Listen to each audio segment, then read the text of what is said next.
Question 1. How does your product use or challenge conventions, and how does it represent social groups or issues? During my research, I looked and focused on magazines such as Vogue, Elle, Harper's Bazaar, and others. From my point of view, these magazines contain conventions which we are normally used to. These are worldwide known fashion magazines which we have all came across even if you're not really interested in what they say.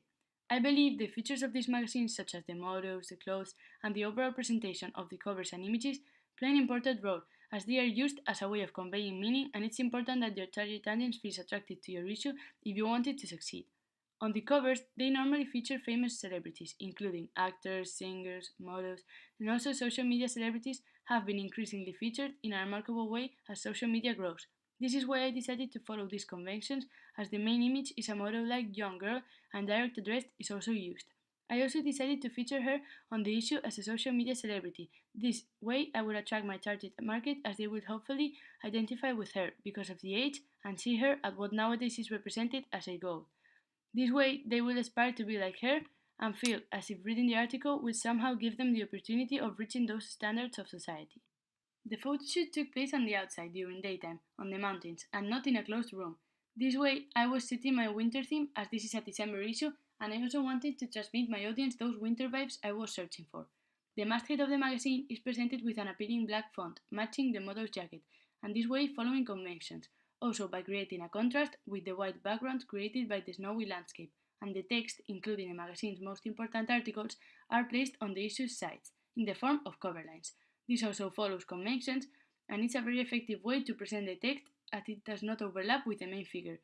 In the cover, magazines normally use different color schemes and colors for their mastheads to convey different meanings, depending on the season of the issue or the different feelings or sensations they want their audience to see or feel when they look at their magazine, as different colors may transmit or connote different aspects.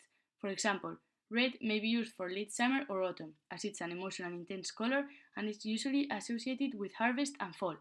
I decided to use a color scheme composed by colors such as black, brown shades, and white. All of these colors, and especially the brown, are colors associated with winter, and by merging them together, I reached a very appealing result. This way, my magazine's color scheme was fitting with the season of the launch, and hopefully, the target audience will find it relatable. As I mentioned before, the clothes of the model play a very important role, as they can be the main focus of my readers, as my target audience is specifically interested in fashion, and having trendy clothes which suits their expectations can make the magazine look much more professional and gain a good reputation. This is why high fashion magazines such as Elle, Vogue, or Harper's Bazaar tend to use professional stylists to prepare the models' outfits to make sure they are meeting their customers' standards. Normally, these magazines present the latest outfits and tend to present women with light clothes or short outfits. However, these are normally presented on spring or summer issues, and in my case, as my issue is presented in a winter environment, I decided to use a wool-rich jacket, which I found that suited my customers' expectations as it is trendy and at the same time fits the winter theme I wanted to present.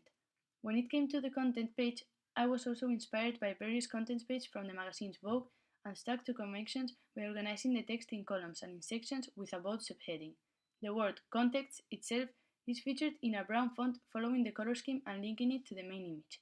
This is an easy way of presenting the contents page, and when it came to the text, I displayed it in two different columns, except for the text on the lower part of the page, which isn't really relevant to the content of the magazine.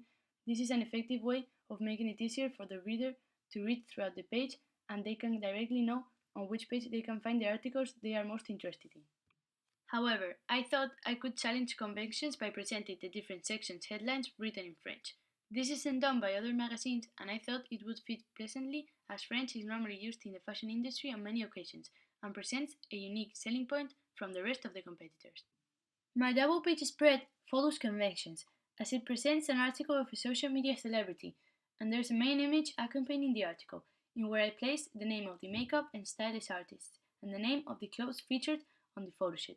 This also works as an effective way of promotion. I placed the name of the celebrity in the top of the second page in a font named Modern N2. This font is classic and suits my house style. The article is narrated from the point of view of the writer and its impressions and quotes of the featured celebrity. This is a style I decided to utilize as from my point of view it is engaging and straightforward for the audience.